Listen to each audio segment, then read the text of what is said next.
Agree. Om Ajnanatimirandhasya Jnananjana-shalakaya Chakshurunmilitam Yena Tasmai Shri Gurave Namaha.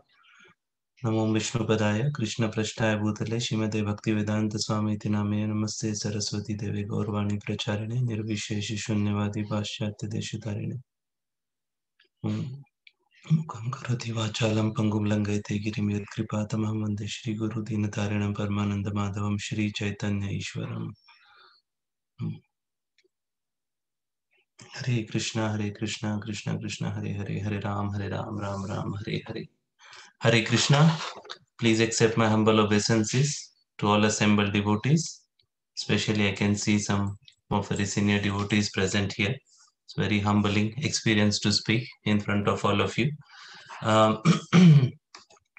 So please, I'm just going to do this as a service and looking forward to learn from all of you.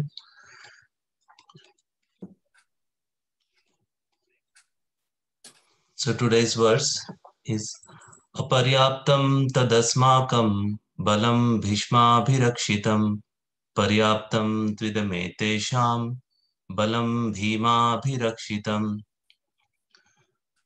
Our strength is immeasurable and we are perfectly protected by grandfather Bhishma, whereas the strength of the Pandavas, carefully protected by Bhima, is limited. Herein an estimation of comparative strength is made by Duryodhana. He thinks that the strength of his armed forces is immeasurable, being specifically protected by the most experienced general, grandfather Bhishma. On the other hand, the forces of Pandavas are limited, being protected by a less experienced general, Bhima, who is like a fig in the presence of Bhishma. Duryodhan was always envious of Bhima because he knew perfectly well that if he should die at all, he would only be killed by Bhima. But at the same time, he was confident of his victory on account of the presence of Bhishma, who was a far superior general.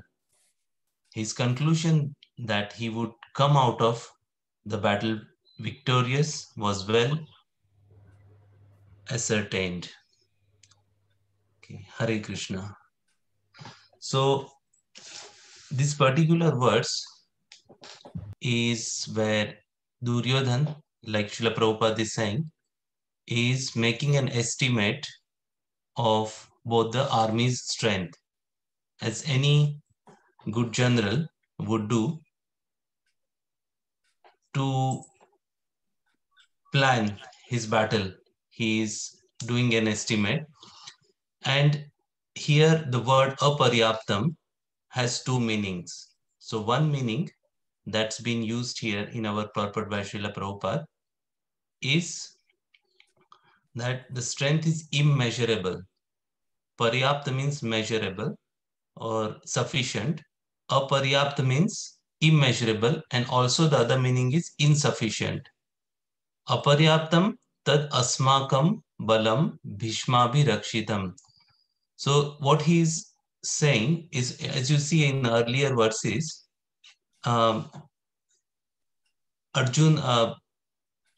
Duryodhan, as he's estimating the strength by saying on their side, they are such a great warriors, Yudhamanyu, Vikranta, Uttama, Ujashcha, then Saubhadro, son of Subhadra, Abhimanyu, and son of Draupadi, all great warriors are on that side. And then suddenly he realized that, oh, I'm praising them too much. That will dishearten my own soldiers. So then from text 7, he's started reflecting on his army. He's saying that now I'm going to tell you about the captain who are especially qualified to lead my military forces. So then he is saying Bhavan Bhishmascha Karnasya. So he's talking to Dronacharya. And he's telling Dronacharya that we've heard this in earlier classes by Manu Prabhu, Divyanam Prabhu in great length. So he's saying, why did he go to Dronacharya? We have heard that in previous classes, so I won't go in that. So he's telling Dronacharya that you are there, Bhishma is there, Karna is there. Now, interestingly enough, Karna was not there on the battlefield, but Karna was there in Duryodhan's mind, because Karna was not allowed when Bhishma was fighting to join the battlefield. But he's still mentioning Karna's name because Karna was on back of his mind, and he knew that this Bhishma and Drona will not kill Pandavas. The only person who can kill the Pandavas is Karna. So that's why his name also appears here. And then he talks about the warriors on his side, and then he also predicts their destiny. He says, Madarthe Tyakta Jivita. He says they are ready to give up their lives for my sake. So he's in a way foretelling his that our Pandavas are going to win and these people are going to die. That in a way. And now in this particular verse, he's saying that aparyaptam tadasmakam balam bhishma bhirakshitam paryaptam tvidametesha balam bhima bhirakshitam. So this verse has two meanings. If you take it meaning one, it says that our strength is immeasurable as we are perfectly protected by grandfather Bhishma, whereas the strength of Pandavas, carefully protected by Bhima, is limited. That is one meaning. The second meaning is aparyaptam tadasmakam, means although we have Bhishma, our strength is insufficient. And even though they have Bhima, who is less experienced in comparison to Bhishma, he's like a fig in comparison to Bhishma. He's a paryaptam tridame, their strength is sufficient to win. So this verse has two meanings. And politicians are very diplomatic, and so Duryodhan was. He he was very diplomatic. In one verse, he said both the things. So he's saying that although Bhishma is there, we are no good to this army. Although we have biggest army, but looking at these people standing in front of us, it is very difficult to conquer. We are not capable. Now, one thing you would notice here, that we will take couple of things from these words and we would discuss a bit more in detail. Now, a little bit about Bhishma we will discuss. We will also discuss about Bhima and the mentality of Duryodhana. So, who was Bhishma? So, Bhishma was already a Vasu, so he was already a demigod. He was born to Shantanu, and his mother was River Ganga. And he was raised in heavenly planet. He was not raised on earthly planet. He went back after his birth. He went back to heavenly planets with Ganga Devi, and he was trained by all the demigods. His teacher was Parshuram, who was none other than one of the incarnations of Lord. When we sing Dashavatar, in that we sing the glories of Parshuram, and he was finally defeated by Lord Ram. But Parshuram always exists, and he was the teacher of Bhishma Dev. And not only that, he was so powerful that alone he had conquered so many battles against him and against the whole army. So, like that, his strength was immeasurable. So, he was very powerful. Even Lord Parshuram once challenged Bhishma Dev when there was an episode where he kidnapped, or he brought three princesses, Amba, Ambika, and Ambalika, for as a suitable brides for one of the kings of Hastinapur, Vichitravirya. And at that time, Amba loved someone else, some other king, and she was rejected by that king because Bhishma kidnapped her.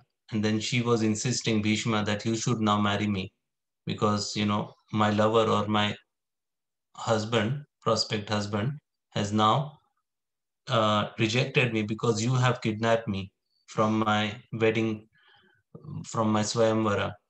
So at that time, Bhishma said, sorry, I cannot marry you because I have taken a vow that I will always remain brahmachari and I will never marry anyone. I will never have any, uh, children in my life. So she then approached Parshuram and she said to Parshuram that you have killed around 20, 30 generations of Kshatriyas and your disciple is not accepting me. So when Parshuram said this is not right, Bhishma should do it because he has ruined your life. So he came and he challenged Bhishma and he could not defeat Bhishma. So you can imagine how powerful Bhishma was. Not only that, he also had a blessing, that a boon, that he would not die. He can only die when he wants to die. Who can have that kind of blessing? So Yamraj is out of the reach of Lord Yamraj. Only when Bhishma said, oh, okay, it's enough, I want to die now, then only he can die. So having a warrior like that, Bhishma, on his side, Duryodhan was very, very confident of his victory. So on other hand, if you see, he's comparing Bhima against Bhishma. Why only Bhima and not Arjuna? If you see, Arjuna was more skillful in battlefield. He was a bigger warrior than Bhima. Bhima had immense strength, but Arjuna was far greater, superior in fighting. But here, Duryodhan is not worried about Arjuna because, as we saw earlier, he thought Arjuna will be dealt by my friend Karna. He will take care of Arjuna. And he also thought Arjuna is no match against Bhishma. Although Arjuna is very powerful warrior, very glorious, but no comparison to Bhishma. But he was scared of Bhima because he was always envious from his childhood and he always compared himself with Bhima. And not only that, when there was Draupadi Vastraharan, Bhima took a vow in that insult that I will kill all 100 sons of Dhritarashtra. So, because of that vow, Bhima knew, or Duryodhana knew, that if I have to die one day, that would be Bhima will be my death. Because, these are very pious and very glorious people. Duryodhan was an ordinary human being, but Bhima, Arjuna, Yudhishthira, they were all the sons of demigods. As we all know how Kunti Devi did tapasya, and she got these sons from different demigods. So Bhima was not an ordinary person in the first place. He was in a way a demigod. And in comparison to that, Duryodhana was still being a human. He was very, very, strong and competitive. But it also says something about Duryodhana's mentality, that those who are envious, they cannot see the presence of Lord. Now in that battlefield, he could not see Lord Krishna. He could not see Arjuna. He could not see Yudhishthira or any other warrior. But he was only concerned about Bhima. Now, one thing we have to see that there are different faults we have, kama, krodha, lobha, lust, anger, greed, pride, conceit, envy. So these are 6 defects or that every one of us unfortunately have. Everything you can engage in the service of the Lord except envy. If you are lusty, you can still get Krishna. You know, you can be greedy, you can still get Krishna. But an envious person, there is no way he can get the Lord's mercy. So envy is a very, very dangerous disease that we have. So sometimes we mix it with envy and jealousy. So what is the difference between envy and jealousy? So jealousy is something that I feel when someone gets something better than me, and I feel that, oh, I also want it. I wish I had that. The feeling of the burning I have, that, oh, I wish I had something that my friend has, then that is jealousy. But envy is very deep rooted. Envy is very dangerous. Envy is something that in any form of shape, I don't want it, but if that person has it, I don't like it. That kind of mentality is very dangerous. You know, People who are envious, they are they are burning constantly from inside. Their hearts are never satisfied, and they are dying just out of this envy. Just like we see in Mahabharata, Duryodhan had everything. He was born with a silver spoon in mouth or golden spoon. I don't know how it is said, but he was a prince.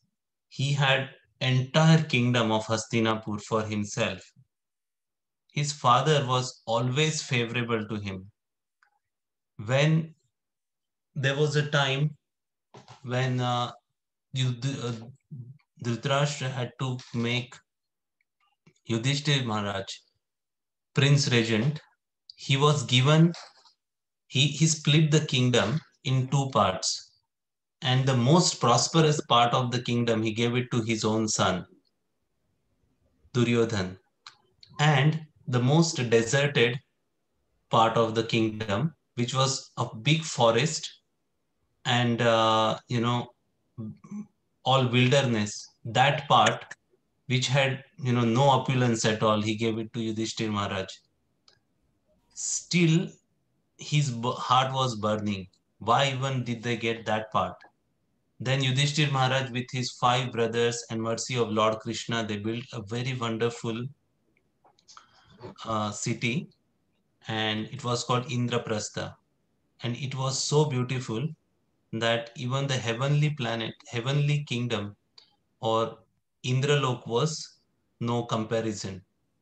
Then Duryodhan became extremely envious. He thought, how could they get that, better than me? And then from there on, when they were 14 years in exile, 13 years in exile, 12 years plus 1 year in incognito, all this time Duryodhan was living in palace within all the comforts, but he was constantly hearing about, through his spies, what they are doing, how they are living. And when he used to hear that they are happy, they're content, they're peaceful, they are with all the sages, and he would feel this burning sensation in his heart. How dare they could stay happily when in the forest, when I'm staying here in the palace, but I'm still not satisfied. So envy is it's a very, very dangerous thing for us to have in our life. So here we can see that envious person can never see Krishna, or Krishna is always covered by his internal potency, Yog Maya. Krishna says that in Bhagavad Gita, Yog Maya Samavrita. He's covered by his illusionary potency. And we can see from Mahabharata itself that when Pandavas finished their exile, 13 years, and after that, Duryodhan was not ready to give back their own kingdom, not his kingdom, their kingdom, which was unrightfully he had, taken. And then they sent a messenger. Then Krishna personally went as a peace messenger. Although when Krishna went as a peace messenger, Pandavas were very worried, because one of the quality Krishna has, that he can convince anyone. He had that, a wonderful eloquence, that when Krishna wants to convince anyone, Krishna is the Supreme Lord. He's in Paramatma in everyone's heart. He doesn't have to, you know, do anything, but just out of his Leela, when he wants to convince anyone, he could very wonderfully convince. So when Pandavas sent the first messenger, and Dhritarashtra rejected the offer, then Pandavas thought, oh, now it's time for war. We cannot just look back now. But Krishna said to them that, we have to send another messenger, one more messenger, just to prove a point that we have done the best possible. And then who would go as a messenger? And then everyone said, okay, Krishna can go. When Krishna was, to go as a messenger, everyone else became a bit worried, because different people had taken different vows. So like uh, Bhima had taken vow that he would kill all 100 Kauravas. Arjuna had taken vow that he will kill Karna. Nakul had taken vow that he would kill Shakuni. So like that, all different warriors had taken their own vows. And one second, Ananda, the band. Okay. So they all started worried. They got worried that what will happen to our vows. And Draupadi was worried. She had left her hair untied, thinking that one day I will, wash my hair with Dushasan's blood, and then I will tie my hair. So Draupadi said, hey, why Krishna is going? If Krishna goes and he is, with his charm, he can convince Duryodhana, and then Duryodhana will agree and give the kingdom back. So what will happen to all our vows? If they give our kingdom back, then there is no question of fighting with them. When will the war? There is no question of war. So then Krishna explained to them that war should not be for our personal motivations. It should be done for the religious principles, and the world and history should also know, for us to understand that everything possible Pandavas have done to peacefully get their kingdom back. They have even tried Lord Krishna to go as a messenger. When Lord Krishna went as a messenger, and he tried his best to convince Duryodhana, but Duryodhana was not ready to listen. He was seeing Krishna as some ordinary cowherd boy who is a relative of Pandavas, and he's a sweet talker, and he will, get somehow kingdom back. Not only that, he told Krishna that I will not give them kingdom, forget their kingdom, land, which can fit on the tip of a needle. And not only that, when Krishna spoke, to the assembly, that now Duryodhan will be responsible for whatever and Dhritarashtra will be responsible for whatever the outcome of this negotiation is. Duryodhan became very angry. He knew that Pandavas cannot win if Krishna is not on their side. And we know the story that earlier Duryodhan and Arjuna had gone to Krishna for asking to be on their side, and Krishna gave his army to Duryodhana, and he joined Arjuna as just a guide. But so Duryodhan knew that Krishna is, if Krishna is their guide, then they will stand a chance of being victorious. Although Krishna will not fight, but he can guide them. So he tried to capture Krishna and put him in prison. And at that time, Krishna showed his universal form. It was so bright that everyone's eyes just shut because of that glare.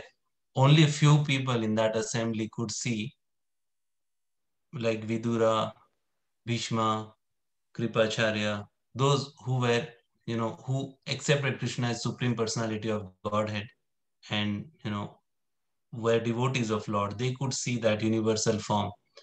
And others just could not even go closer to Krishna. Even after seeing that, Duryodhan was not convinced. He thought, oh, he was some kind of trickery that he played on them to escape from there. So that is actually the nature of envy. A person who is envious, it is very hard to convince them for good values. So if I am envious about someone, then even the Lord will come and tell me that that person is good, that person has good qualities. I would still not believe. So that envy is very detrimental in our spiritual life. And we should carefully look at our consciousness and see if we have this kind of ill feeling for anyone else, then that should be immediately checked. We should see that everyone is part and parcel of Krishna. Krishna is the Supreme Lord. He's in everyone's heart. He is the provider. He is the maintainer. And everyone is Krishna's children. And as long as if we want to please Krishna, we have to be kind and serving everyone. So just like if you want to please a cow, you have to love the calf. If you want to get favors from a mother, you have to treat the child with love and affection. So just like that, Krishna is our mother, Krishna is our father. So if we want to please Krishna, we cannot have this ill feeling of envy towards not only devotees, non-devotees, everyone, that sometimes we find we are very tolerant and very accommodative when it comes to devotees, but when we see non-devotees, we see them, as if Krishna is not in them.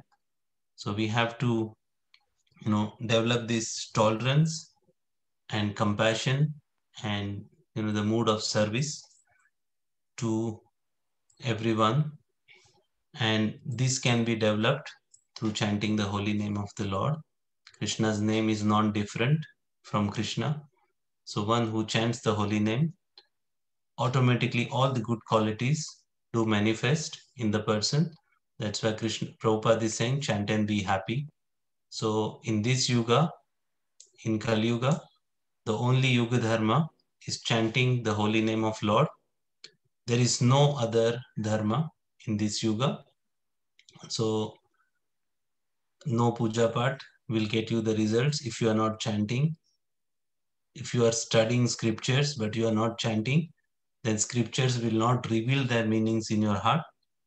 If you are doing service but we are not chanting, then that service will also not fructify in the right way. So while doing service, we will also start criticizing devotees. Oh, she takes more prasadam, she makes her plate first, he does this, he's rude to devotees. So many things will start coming in our heart if we are not chanting the holy name. So chanting the holy name of Lord is backbone of our spiritual life, and we should all focus more on chanting the holy name, chant more rounds, and that is the way we have seen in history all the great souls who have seen the Lord, who have written the scriptures, who have had the personal experience of the Lord, they have all gained this by chanting the holy name. By chanting Hare Krishna mantra, Srila Prabhupada started ISKCON. By chanting Hare Krishna mantra, Bhaktisiddhanta Saraswati Thakur started Gaudiya Math. By chanting Ram Nam, Mara Mara Mara, Valmiki wrote Ramayana. By chanting Ram Ram, Tulsidas wrote Ramcharitmanas. But whoever has got anything in this world, in history, they have acquired this by chanting the holy name. So it's my humble request. It's also for me that we all pray to Krishna and seek blessings that we are able to chant the holy name more and more often. And tomorrow is a great opportunity. Tomorrow is Mohini Ekadashi. This Ekadashi is very special, and nakshatra of this Ekadashi is such that once in a lifetime this kind of tithi comes. So when we know from Bhagavatam that Amrish Maharaj, he was following Ekadashi, and then Durvasa Muni came, and that Ekadashi was going to end, and he took Achman, and Durvasa Muni saw that, and he cursed Amrish Maharaj. And then Sudarshan Chakra follows Durvasa Muni. So that particular Ekadashi, which appeared once in life of Amrish Maharaj, the same Ekadashi Nakshatra is appearing tomorrow. So take the advantage. This Ekadashi is like 1000 Ekadashis or more.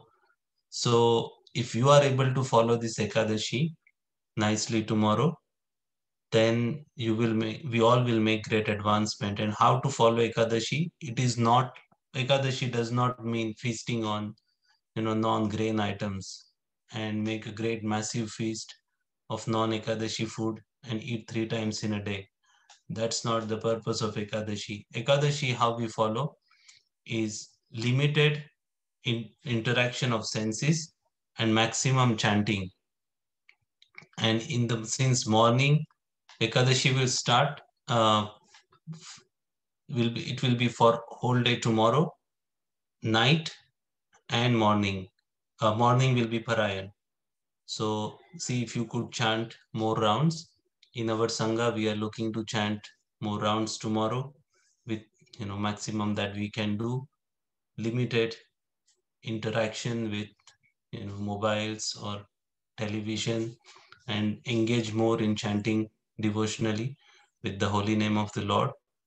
And we all will greatly benefit if we do this tomorrow. So my humble request is, please, for your own interest in your spiritual journey, follow Ekadashi. If you can do without water, do without water. If you can do with water, do with water. If your health does not permit, then take some fruits or milk, but have very little. That will allow your body to focus your mind in devotional life. So I end my little presentation here. And if you have any questions or comments, please, happy to discuss.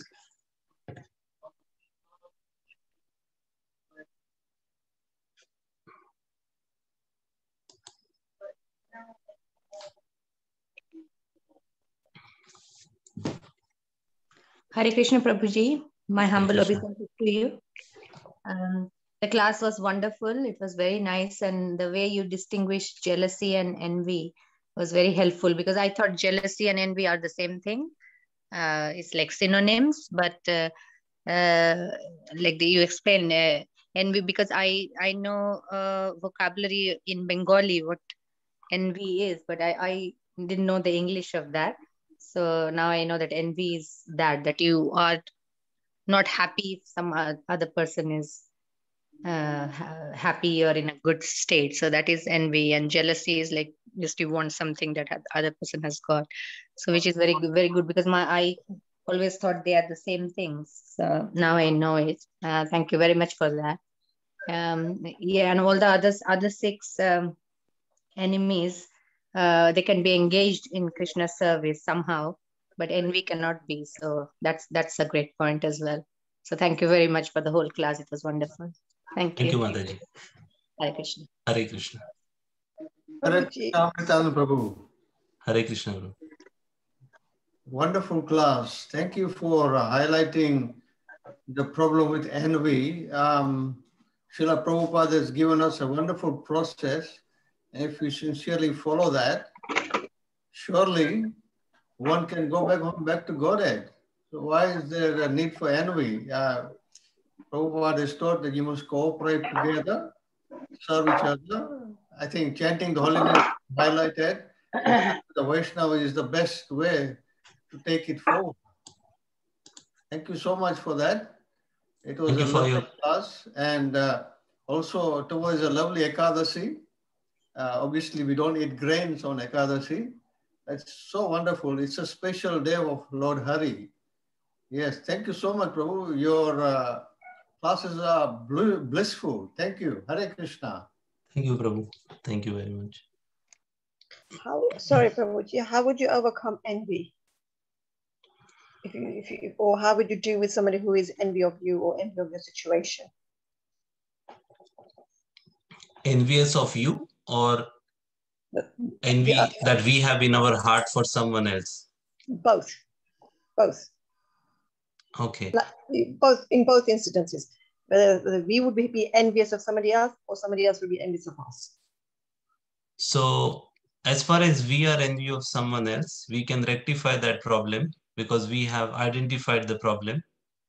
Because, even in this country, they say, if someone has mental problems like anxiety or, depression, unless and until that person does not admit that, yes, I have problem, your treatment cannot start in this country. Similarly, when we identify that we have the problem, then we need to, very deeply look into our own self and, see how we can, see everything connected with Krishna, as I was saying earlier, and, take help from senior devotees or help that, see, the thing is, interestingly, once you identify, I have the problem, then solution will come very quickly. The problem is that most of the time, we do not admit I have a problem. And that is the big thing with the issue with envy. Now, if someone else has envy towards us, there is very limited that you can do without being just humble, and pray to Krishna. Because unless that person understands from his heart that, this person is really humble, there isn't much that you can do. But if I am envious of someone, so for example, if I'm just being angry with some devotee or someone at my workplace because that person is progressing the ladder and I'm just there for many, many years and I'm seeing that person becoming progressive, and then that, will kind of, immediately my heart will start seeing faults. Oh, maybe because of this reason, or maybe because of that reason. But what we have to understand that, Krishna is the ultimate provider. He has provided us more than many, so why do we compare only one? So Krishna, we are living in this country, unfortunately, we have so many facilities, you know, and we are better than so many. So why should we be envious of someone who Krishna has provided bit more than us? Krishna is providing us as per, our karma, as per what is right for us, So we have to have that strong faith, and that way it may not go straight away, but it would gradually help us to recover. And chanting is also very helpful, because by chanting the holy name, it purifies us from inside and brings us closer to Lord. So this is what I can think of. There could be better, more practical solutions. And there are so many classes devotees are giving on, like Gaur Gopal Prabhu. I have heard his classes about envy. So I'm sure, you can find some more content, more practical, more, direct towards that topic, which is not my, currently it's not coming to me, or not my level of realization. No, that's thank you, because sometimes you do meet people who are envious, and how can we, as KC, help them? Apart from chanting for them on their behalf, whatever. That's a difficult task. It is very difficult, as I mentioned earlier, that even Krishna was convincing Duryodhana, but he could not. So if envious person, unless and until their heart is purified, or they see their fault, they will not agree. You cannot convince an envious person that, people speak about anyone. They speak about great devotees. They speak about Lord. They speak about Lord Ram. They speak about, anything and everything out of envy. To an extent that when the heart is envious, they would not even hesitate to say Krishna is not even God, or they make any silly statement on anyone. So it is not difficult. It's very difficult unless and until the person is purified internally. Hare Krishna, Prabhuji. Hare Krishna, Mataji. I think you hit the nail on the head by saying we need to acknowledge that we all carry that, whatever degree we carry in the jealousy and envy field, we have it, and it's up to us to try and heal. As you say, if you can't, how can you pray for somebody that's got it when you also have it?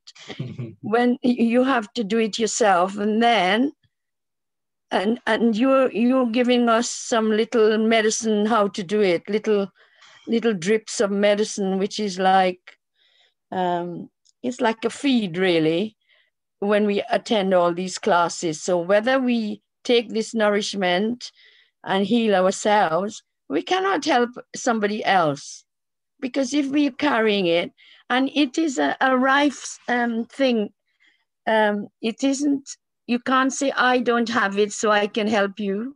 We all have it, so we need to help each other by cleansing our inside, as you say.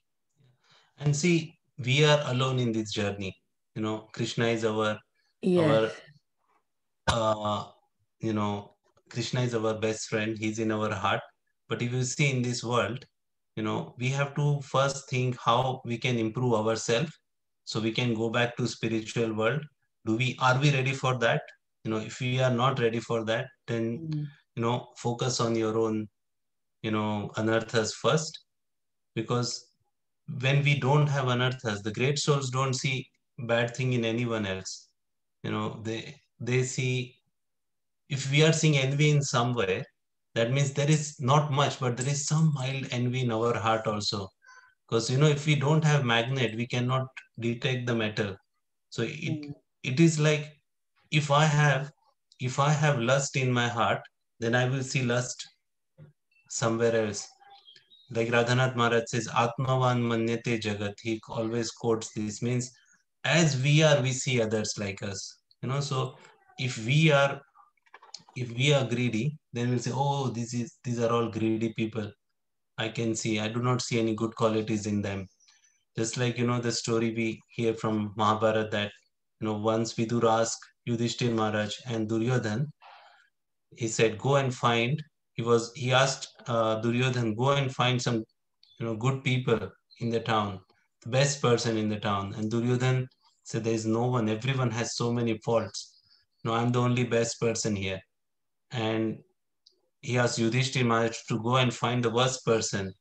And he said, everyone has so many good qualities. I am the only one I could find was the worst person around.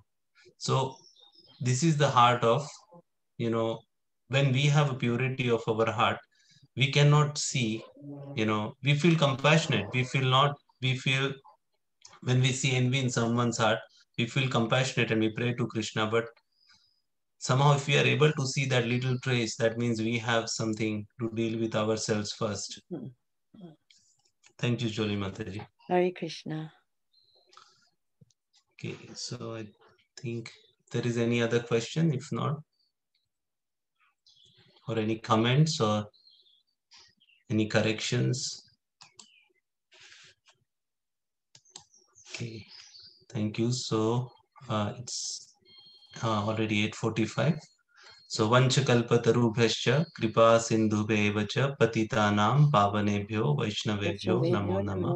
Hare Krishna, Krishna Krishna, Hare Hare, Hare Ram, Ram Ram, Hare Hare. Remember Ekadashi tomorrow. And please take advantage of Ekadashi tomorrow. Thank you so much, Prabhuji. Hare Krishna. Hare Krishna, Prabhu. Hare Krishna, Prabhu. Hare Krishna. Hare Krishna, Prabhu. Hare Krishna.